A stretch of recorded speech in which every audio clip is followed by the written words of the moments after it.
우리 교우들이 작년 가을에 일본의 평화 기행을 다녀왔습니다. 저기 지도에 나와 있는 저 코스대로 여행을 했는데 일본의 시모노세키에서부터 나가사키에 이르기까지 우리 민족의 역사와 관련된 장소들을 거의 다 탐방을 했습니다.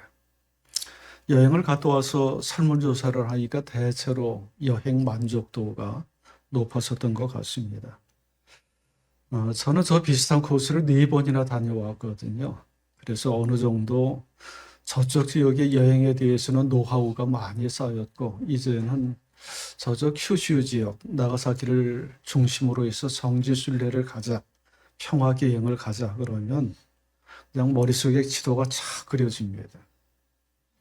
특별히 저 코스 중에서 직접 발로 걸어 다니는 장소들, 그런 것들은 거의 잊혀지지를 않습니다.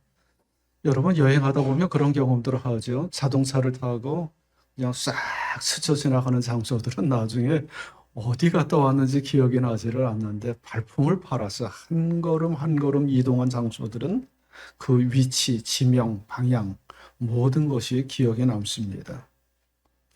그런 것을 보면 여행할 때 경험보다 소중한 것이 없습니다. 여러분이 어딘가 새로운 곳을 여행하려면 제일 먼저 준비해야 할 것이 무엇입니까? 먼저 다녀온 사람들의 이야기를 듣는 것입니다. 무엇이 어디에 있는지, 어떻게 이동해야 되는지, 어디에서 잠을 자고 먹어야 되는지, 갔다 온 사람이 알죠. 그런 면에서 보면 사도 바울은 여행 전문가, 특별히 튀르키예 지역의 여행 전문가라고 할 수 있습니다. 튀르키예뿐만이 아니라 그리스 로마 지역을 포함한 에게해와 지중해를 둘러싼 모든 지역에 여행을 안내할 수 있는 전문가라고 얘기할 수 있습니다. 여러분 튀르키예만 해도 우리 한반도 땅의 4배 가까운 면적을 가지고 있거든요. 그런데 튀르키예를 포함해서 그리스와 로마까지 그 넓은 지역을 일일이 걸어 다니면서 4번씩이나 여행을 했습니다. 제일 마지막에 로마로 여행한 것까지 포함하면 4차례에 걸쳐서 여행을 했습니다. 그러니까 지역 사정에 대해서 얼마나 잘 알겠습니까? 오늘 본문의 말씀을 보면 그 4차례의 전도 여행 중에서 2번째 전도 여행에 관한 이야기가 나옵니다. 저런 코스를 거쳤는데요. 많이 보는 성서 지도일 겁니다. 사도 바울의 전도 여행 1차, 2차, 3차, 마지막 로마. 이 색깔별로 다르겠죠. 검정색이 1차, 붉은색이 2차, 점선이 3차, 파란색이 4차입니다. 잘 안 보이죠? 그래서 2차 전도 여행만 따로 추리면 저렇습니다. 이게 얼마나 넓은 지역입니까?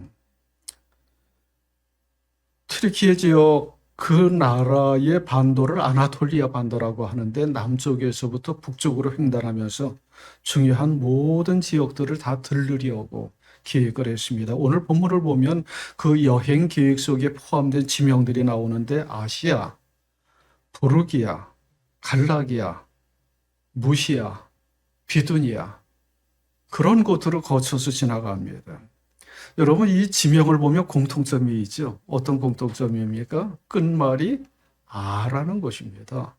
요즘도 그렇지만 당시의 성경의 지명들을 보면 아로 끝나는 지명들이 많습니다. 비시디아, 갑바도기아, 길리기아, 시리아, 아라비아, 불가리아, 루마니아, 세르비아, 조지아, 마케도니아, 보스니아, 아자로 끝나는 지명들이 상당히 많은데 아로 끝나는 지명은 상당히 광범위한 지역을 일컫습니다. 한 도시가 아니라 광범위한 지역을 일컬으니까 여기에 아자로 끝나는 지명들이 등장한다는 것은 엄청나게 먼 거리를 사도 바울이 여행했다는 것을 의미합니다. 그래서 첫 번째 여행 경험의 기초에서 함께할 동행자를 조직하고 교회의 후원을 받아서 원대한 꿈을 품고서 2번째 전도 여행을 여기에서부터 시작합니다. 어디에서 시작합니까? 이방선교의 전초기지 시리아의 안디옥에서 출발합니다. 첫 번째 여행보다는 훨씬 수월한 여행이 되겠죠. 너무나 당연한 것 아닙니까? 한 번 경험이 있으니까. 두 번째 갈 때는 훨씬 더 수월할 겁니다. 그런데 참 희한하게도 여행 과정에 순탄하지를 않았습니다. 번번이 계획이 꺾이고 좌절됩니다. 오늘 본문 바로 앞에서는 세 절에 걸쳐서 당시의 상황을 이렇게 전합니다. 아시아에서 말씀을 전하는 것을 성령이 막으심으로 그들은 부르기아, 갈라디아 지방을 거쳐가서 무시아 가까이 이르러서 비두니아로 들어가려고 하였으나 예수의 영이 그것을 허락하지 않으셨다. 그래서 그들은 무시아를 지나서 드로아에 이르렀다. 여기 나오는 지명도 전부 아자로 끝납니다. 그러니까 상당히 넓은 지역을 일컫습니다. 그렇게 넓은 지역을 돌아다니는데 여러 차례에 걸쳐서 그네들의 여행 스케줄이 좌절되었다. 꺾였다고 얘기를 합니다. 제일 먼저는 아시아 지역에서 말씀을 전하려고 하였습니다. 소아시아 지역을 일컫고 소아시아 지역의 중심지는 어디입니까? 에베소라고 하는 도시이고 그러니까 당연히 거기에 찾아가서 말씀을 전하려고 했는데 이상하게 성령께서 그 길을 막으시고 거기에서 말씀을 전하지 못하게 했습니다. 그리고 거기에서는 엄청나게 떨어져 있는 갈라디아 지방으로 찾아가게 되었습니다. 그리고 나서 이제 비두니아로 가려고 했는데 비두니아는 오늘날 이스탄불이 중심 도시로 자리 잡고 있는 광범위한 지역입니다. 니케아라는 도시도 거기에 있었고요. 비두니아로 가려고 했는데 이상하게 그 뜻도 이루지를 못했습니다. 그러니까 이쪽도 맞고 저쪽도 맞고 원래 가지고 있었던 모든 여행 계획이 좌절되고 뜻을 이루지 못합니다. 어떤 어려움이 있었는지 무엇이 그들의 발걸음을 막았는지는 구체적으로 설명하지를 않습니다. 신학자들이 여러 가지로 추측을 하는데 아마 뭐 어떤 질병이나 사고가 있지 않았을까 아니면 얼마 전에 바나바와 충돌을 일으켰었던 것처럼 동행자들 간에 어떤 대립과 갈등이 있지 않았을까? 재정적인 어려움이나 박해가 있지 않았을까? 여러 가지로 추측을 하기도 하는데 자세한 원인은 알 수 없지만 그것에 대한 해석은 아주 분명합니다. 동일하게 얘기하기를 성령께서 우리들의 길을 막으셨다 라고 결론을 내립니다. 성령께서 우리의 길을 막으셨다. 여러분 이 말을 들으면 좀 역설적이죠. 아이러니 아닙니까?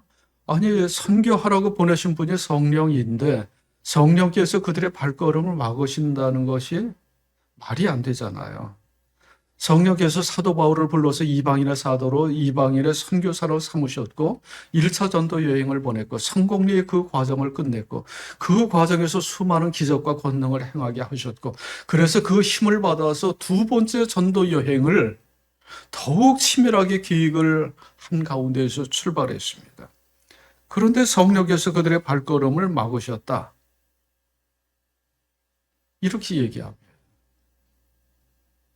여러분 여행을 하다가 아주 힘든 과정을 거치는 경우들이 있죠. 뜻하지 않은 돌발사고, 어려움들, 충돌, 갈등. 여기에서 포기할까 그런 생각이 들 때도 있을 겁니다. 그럴 때는 정말 힘들죠. 그냥 빨리 집에 들어가서 쉬어야 되겠다는 생각이 일어나기도 할 텐데 그 튀르키예 광범한 지역을 돌아다니면서 뜻을 이루지 못하는 사도 바울 일행이 얼마나 낙심하고 좌절했겠습니까? 도대체 어떻게 해야 되는지, 왜 이렇게 일이 풀리지 않는지, 이 길이 아닌가? 우리가 길을 잘못 들었었나?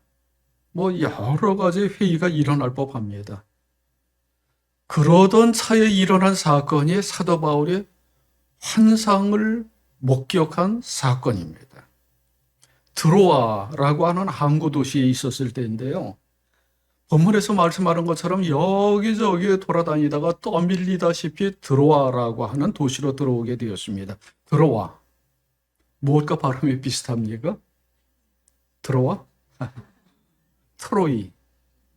트로이하고 발음이 비슷하죠. 트로이의 목마의 전설로 유명한 도시입니다. 고대 도시. 거기에서 조그만 해협만 건너면 유럽 대륙입니다. 그리스. 그래서 유럽 대륙과 마주보고 있는 곳인데 그 튀르키예 지도를 보면 그렇잖아요. 그리스 동쪽으로 에게해 바다가 있고 그리고 그리스와 사이에 끼고 이 항아리 모양의 바다가 하나 있죠. 마르마라? 정확한지 모르겠습니다. 그런데 그 바다가 북쪽과 남쪽으로 해협이 있어서 북쪽으로는 이스탄불, 보스포러스 해협으로 되어 있고 지금 사도 바울이 가 있는 곳은 남쪽의 해협 앞에 드로아라는 곳에 가 있습니다. 그 보스포러스 해협은 그것 때문에 유명하죠. 해협을 끼고 서쪽은 유럽 대륙이고 동쪽은 아시아고. 그래서 도시 하나가 유럽에도 속하고 아시아에도 속하는 곳이 이스탄불입니다. 요즘도 그 카페 단지가 있는지 모르겠는데 금강하고 또 건너편에 장항 쪽으로 보면 옛날에 카페 단지가 있었습니다. 카페들이 쫙 밀집해 있는데 그 중에 보스포러스라고 하는 카페가 있었습니다. 거기에서 바라보는 강변 풍경이 아주 멋있거든요. 강 건너편으로 군산이 바라다 보이죠. 제 친구 중에 군산에만 오면 그 보스포러스에 들렀던 친구가 있습니다. 그 카페 분위기가 너무 좋다는 거예요.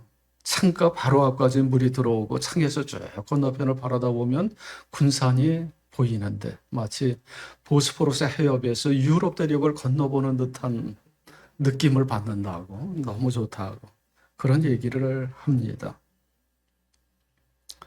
오늘 본문에 나오는 드로아라고 하는 항구 도시도 분위기가 비슷한 곳인데 그 트로이의 목마 전설에 나오는 고대 도시의 명성에 걸맞게 양쪽 대륙에서 수많은 사람들이 몰려든 도시입니다. 무역과 상업이 발달했겠죠. 그곳에 갔다가 북적거리는 사람들 틈바구니에서 한 가지 신기한 환상을 봅니다. 오늘 9절에서 이렇게 말씀을 합니다. 여기서 밤에 바울에게 환상이 나타났는데 마케도니아 사람 하나가 바울 앞에 서서 마케도니아로 건너와서 우리를 도와주십시오 하고 간청하였다. 해협을 건너와서 제발 우리 좀 도와달라고, 자기를 도와달라고 그렇게 간절하게 요청을 합니다. 사도 바울로서는 전혀 생각하지도 않았었던 뜻밖의 일입니다. 여러분, 사도 바울이 디아스포라 유대인 출신이잖아요. 이스라엘에서 태어나지 않았고 요즘 우리말로 하면 재외교포 2세 정도로 다소라고 하는 이방 지역에서 태어난 디아스포라 유대인입니다. 따라서 헬라 문화에 너무나 익숙한 사람이었고 헬라어도 능통하고 그러기는 했지만 자기가 유럽 대륙으로 건너가서 선교를 한다는 것은 생각하지도 않았습니다. 그런데 환상 속에 마케도니아 사람이 나타나서 아주 간절하게 요청을 하는 거예요. 제발 이쪽으로 건너와서 우리 좀 도와달라. 우리 좀 도와달라. 우리 지난 시간에 이와 비슷한 말씀을 살펴보았죠. 한번 복습을 해보겠습니다. 그때는 누가 환상을 보았습니까? 베드로가 환상을 보았습니다. 어떤 환상을 보았습니까? 하늘에서 보자기가 내려오는 환상을 보았습니다. 그 환상을 볼 때 다른 쪽에서는 로마의 백부장 고넬료가 천사의 음성을 듣습니다. 가서 베드로를 불러다가 말씀을 들어라. 그래서 그 환상을 보고 나서 베드로가 가이사랴까지 먼 거리를 이동해 가서 백부장 고넬료를 만나고 하나님의 말씀을 전하고 그의 회심을 일으키게 됩니다. 그런데 오늘 말씀에 나오는 사도 바울의 환상의 장면도 너무 비슷한 거예요. 너무 비슷하지 않습니까? 해협 건너편에서 마케도니아 사람이 나타나서 우리에게 찾아와서 제발 좀 도와달라고 와달라고 간곡하게 요청을 합니다. 장벽을 뛰어넘어라. 베드로에게는 유대인과 이방인의 장벽을 뛰어넘어서 백부장 고넬료를 찾아가라고 했는데 이제는 대륙을 뛰어넘어서 유럽 대륙으로 건너오라고 얘기를 합니다. 사도 바울은 그 뜻하지 않은 환상을 목격하고서 하나님의 부르심을 확신합니다. 아, 하나님께서 우리를 유럽으로 부르시는구나. 그래서 우리가 계획했었던 길을 전부 막으셨구나 하는 깨달음을 얻습니다. 아마도 자기 일행들과 함께 기도하고 의인을 하면서 이 환상의 의미가 무엇인지를 살펴보았을 겁니다. 그래서 그때부터는 본문에서 주어가 그들이 아니라 우리로 바뀌게 됩니다. 10절에서 이렇게 말씀을 합니다. 그 환상을 바울이 본 뒤에 우리는 곧 마케도니아로 건너가려고 하였다. 우리는 마케도니아 사람들에게 복음을 전하기 위하여 하나님께서 우리를 부르신 것이라고 확신하였기 때문이다. 그러니까 한 마음이 되어서 이 환상은 하나님께서 우리를 새로운 길로 유럽으로 인도해 주신다는 것을 확신한 거예요. 사도 바울 일행이 원래 시리아 안독이에서 여행을 출발할 때는 그들의 생각과 경험에 기초해서 이렇게 가야지 저렇게 가야지 여기 갔다가 저기로 가야지 막 온갖 계획을 치밀하게 세우고 있었지만, 그리고 아시아 대륙의 선교만 생각하고 고집했지만 실패를 거듭하고 나서 하나님의 뜻이 다른 데 있다는 것을 깨닫게 됩니다. 그래서 과감하게 그들의 뜻을 꺾고 여행 계획을 수정해서 배를 타고 유럽으로 건너갑니다. 이게 아주 교회 역사에서 결정적인 터닝포인트입니다. 베드로가 고넬료를 만난 사건, 그리고 사도 바울이 유럽 대륙으로 건너간 이 사건이 교회를 아시아 대륙에 갇히지 않고 유럽으로 퍼뜨리는 데 있어서 결정적인 전환점을 마련하게 됩니다. 이사야 55장 8절에서는 말씀합니다. 이는 내 생각이 너희의 생각과 다르며 내 길은 너희의 길과 다름이니라. 여호와의 말씀이니라. 사도 바울은 하나님의 뜻을 깨닫고 주저하지 않고 곧바로 배를 구해서 유럽 대륙으로 건너갑니다. 오늘 본문의 지명이 또 여러 개 나오는데 사도행전을 공부하다 보면 정말 지도를 펼쳐놓고 공부하지 않으면 이해가 되지 않는 부분들이 많습니다. 지명이 너무 많이 나오기 때문에 여러분 한번 나중에 기회가 되면 성지순례 갈 때 사도 바울의 전대 여행 코스를 따라서 성경에 나오는 모든 지명을 한번 답사해 보시기를 원합니다. 저도 해보지를 않았는데 기회가 되면 한번 해보고 싶고 가능하면 걸어 다니고 싶은 생각이 있습니다. 드로아에서 배를 타고 사모드리게라는 섬에 정착했다가 그 이튿날 네아폴리라는 유럽 대륙으로 건너갑니다. 그리고 마케도니아 지역의 첫 번째 도시 빌립보로 들어가게 됩니다. 그리스 반도가 큰 덩어리로 위쪽은 마케도니아, 남쪽은 아가야. 아가야의 중심지는 고린도, 마케도니아 중심지는 데살로니카인데 동쪽에서 진입하다 보면 첫 번째 만나는 큰 도시가 빌립보입니다. 그래서 빌립보 지역에 들어가게 됩니다. 환상 속에서는 분명히 마케도니아 사람이 나타나서 제발 좀 이리 건너와서 우리를 도와달라고 요청을 했는데 막상 마케도니아로 건너가서 보니까 그를 맞이하고 환영하는 사람은 아무도 없었습니다. 마케도니아 지역 생전 처음으로 가보는 곳이고 전혀 연고도 없고 아는 사람도 없고 만날 사람도 없는 곳이었습니다. 그럴 때는 어떻게 됩니까? 이제 멘붕이죠. 그럴 땐 어디 낯선 곳에 가서 아는 사람도 없고 아는 곳도 없고 만날 사람도 없고 뭐 이 지역이 어떠한지 전혀 사정도 알지 못하고 그러니까 어디를 가야 될지 뭘 어떻게 해야 되는지 뭐 난감하게 이를 데 없었을 것입니다. 그런 상황을 일컬어서 맨 땅에 헤딩한다 그런 얘기를 하지요. 진짜 맨 땅에 헤딩하는 거예요. 모든 것이 낯설고 모든 것이 익숙하지 않고 힘들었습니다. 그렇게 며칠을 보내고 나서 안식일이 되었을 때 혹시 이곳에 유대인이 살고 있지 않을까? 유대인이 살고 있다면 회당이 있을 테고 거기에서 안식일 예배를 드릴 텐데 하는 생각을 하고 유대인이 모일 만한 곳을 찾아다녔습니다. 그런데 회당은 찾을 수 없었고 회당이 없으니까 그래도 뭐 어디 기도할 만한 장소가 있지 않을까? 원래 유대인들은 가는 곳마다 회당을 만들었잖아요. 그래서 유럽의 어느 지역에 가도 다 회당이 있는데 회당을 구성하는데 요건이 있는데 유대인 남성 10명이 채워져야 합니다. 요즘 우리 교회에서도 정식 교회로 설립되기 위해서는 세례교인 15명을 갖춰야지 교회를 설립할 수 있듯이 유대인 남성 10명이 있어야 되는데 아마 남성이 없었던지 유대인들이 많이 살지 않았던지는 몰라도 회당은 없었고 기도할 만한 장소를 찾던 그때 그 강가에서 사람들이 기도하기 위해서 모이는 모임을 발견한 거예요. 그리고 거기에서 루디아라고 하는 여자를 만났고 이게 엄청나게 큰 사건이 되는 것이 그 여인으로부터 유럽 선교가 시작되었다는 것입니다. 베드로가 로마 백부장 고넬료를 만나고 이방 선교가 시작된 것처럼 사도 바울이 루디아를 만나고 나서 유럽 선교가 본격적으로 열리게 되었습니다. 13절에서 이렇게 말씀을 합니다.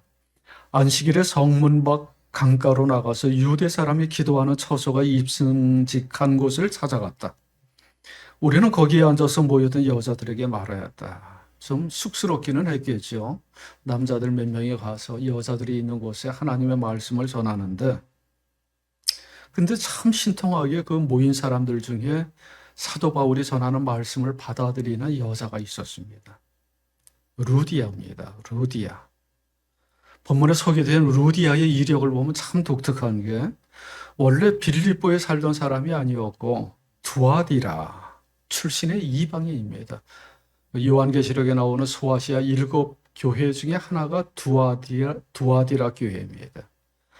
여기는 옷감이 특산물로 생산되는 곳인데 이곳 출신이라서 그런지 몰라도 두아디라는 자색 옷감 장사를 했다라고 얘기합니다. 자색 옷감 그러면 당시로서는 매우 귀한 옷감이고 왕족이나 귀족만 입을 수 있는 옷이니까 요즘 말로 하면은 명품 의류 매장을 한 거예요. 그런데 그 사업이 크게 성공을 했습니다. 아마 뒤에 나오는 이야기들을 보면 남편 이야기가 없는 것을 봐서 홀로 사는 과부였을 텐데 혼자서 그렇게 사업을 크게 일군 것입니다. 그 여인이 하나님의 말씀을 받아들이고 집안 식구들과 함께 세례를 받습니다. 그리고 나서 사도 바울 일행을 자기 집으로 모셔드립니다. 선교 활동에 필요한 모든 물품들을 후원합니다. 자기 집을 아예 내놓습니다. 교회 모임 장소를 내놓아서 가정교회를 꾸립니다. 선교사들이 들르게 되면 자기 집에서 묵으라고 거처를 제공합니다. 그래서 루디아의 집이 빌립보 교회의 중심지가 되었을 뿐만 아니라 유럽 선교의 전초기지, 유럽 최초의 가정교회를 이루게 됩니다. 15절에서 이렇게 말씀을 합니다. 그 여자가 집안 식구와 함께 세례를 받고 나서 나를 주님의 신도로 여기시면 우리 집에 오셔서 묵으십시오 하고 간청하였다.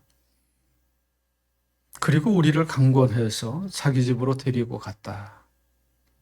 얼마나 놀라운 사건입니까?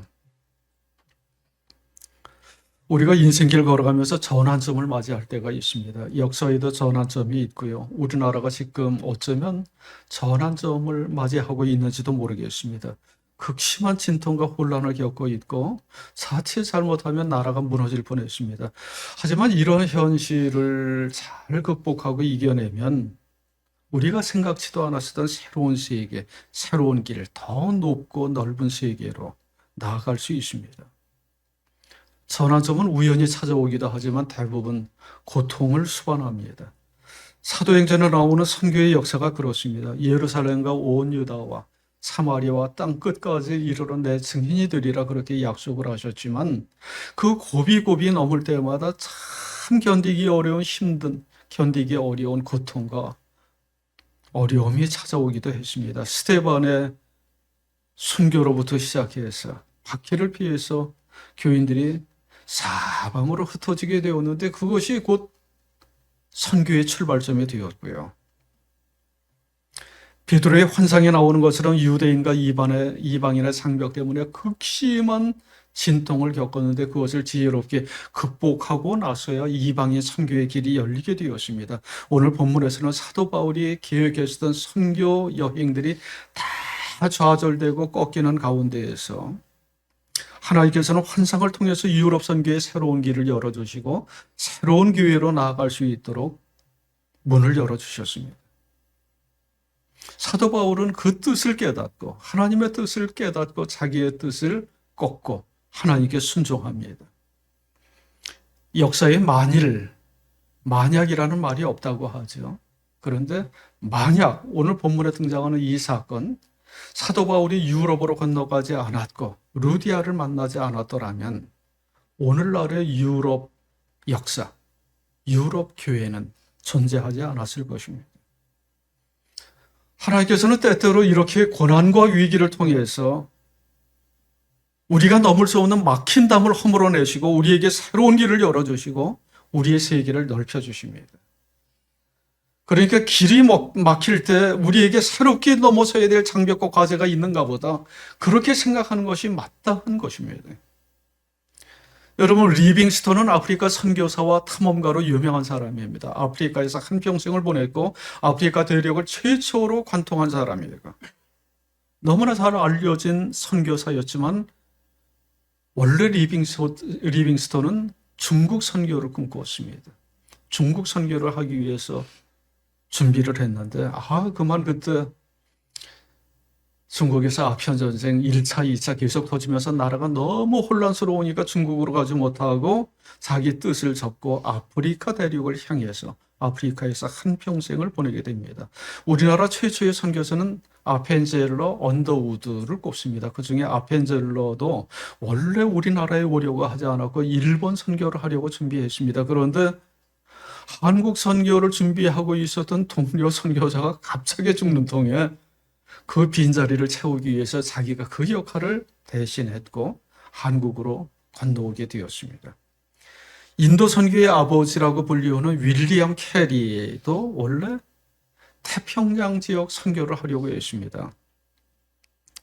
그 태평양의 여러 섬들의 원시적인 생활상에 대해서 기록한 쿡 선장의 항해기라는 책을 보면서 내가 저기에 가서 어려운 사람들을 위해서 선교해야 되겠다. 그 책 내용 중에 와서 우리를 도우라는 마케도니아 사람의 요청이 있었는데 자기를 부르시는 하나님의 음성으로 듣고 태평양으로 가자라고 결심을 붙였는데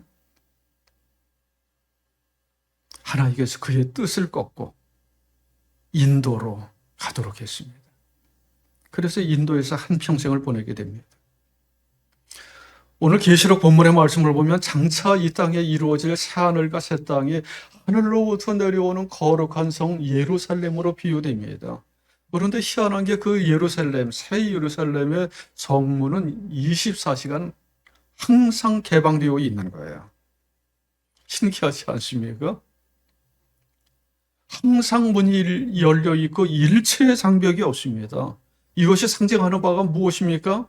하나님 나라에는 일체의 장벽과 경계가 없는 것이고 사람들 간에도 장벽이 없고 국가 간에도 장벽이 없습니다. 인종과 피부색, 성별, 계급이나 정당, 기급, 이념과 문화 어떤 장벽도 존재하지 않는 것입니다. 사도 바울 일행이 그 여자들만 모이는 곳에 찾아갈 때 남성과 여성의 장벽이 있었을 테고 유럽과 아시아의 장벽이 있었을 테고 언어의 장벽, 문화의 장벽, 온갖 장벽들이 있었는데 하나님께서 그것을 허물어뜨리지 않습니까? 하나님의 나라는 일체의 장벽이 사라진 것입니다. 그래서 요한계시록 21장 25절에서는 말씀합니다. 그 도성에는 밤이 없으므로 온종일 대문을 닫지 않을 것입니다. 그리고 사람들은 민족들의 영광과 명예를 그 도성으로 들여올 것입니다. 모든 민족들이 밀물과 같이 그것으로 몰려들지만 일체의 장벽이 존재하지를 않습니다. 일체의 막힘이 없고 하나님 안에서 모두가 하나 되고 모두가 소통되는 곳이 하나님 나라입니다. 하나님께서는 그런 세상을 이루어가기를 원하십니다. 베드로를 통해서 백부장 고넬료가 회심을 하고 이방의 선교의 장벽이 허물어진 것처럼 사도 바울을 통해서 루디아라는 여인이 회심을 하고 유럽 대륙의 선교의 장벽이 열리게 되었습니다. 그와 같이 하나님의 사랑이, 하나님 나라의 복음이 막힘없이 온 세상으로 흘러 들어가서 하나님의 뜻이 온 선하에 이루어지는 세상에 이루어지기를, 하늘의 뜻이 하늘에서와 같이 땅에서 이루어지기를 간절히 원하십니다. 여러분, 우리의 길이 막힐 때마다 우리에게 새로운 길을 열어주시고 하나씩 하나씩 우리가 넘지 못할 장벽을 허물어뜨리면서 더 넓은 세상으로 인도해 주시는 하나님의 손길을 기대하고 의지하고 순종하는 삶을 살아갈 수 있기를 간절히 원합니다.